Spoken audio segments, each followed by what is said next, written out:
Yo, what up everybody, it's your boy Frenchiie. Welcome back to my channel. Today I'll be teaching you guys how to soft reset your iPhone 15. So the first thing you guys are going to want to do is push the volume button up, down, continue to hold the lock button. Continue to hold the lock button until your phone completely turns off. Once you see the Apple logo, you can then release. Keep holding.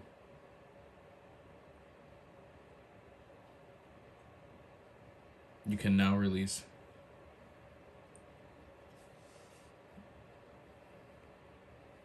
If you guys live on Earth, subscribe to the channel.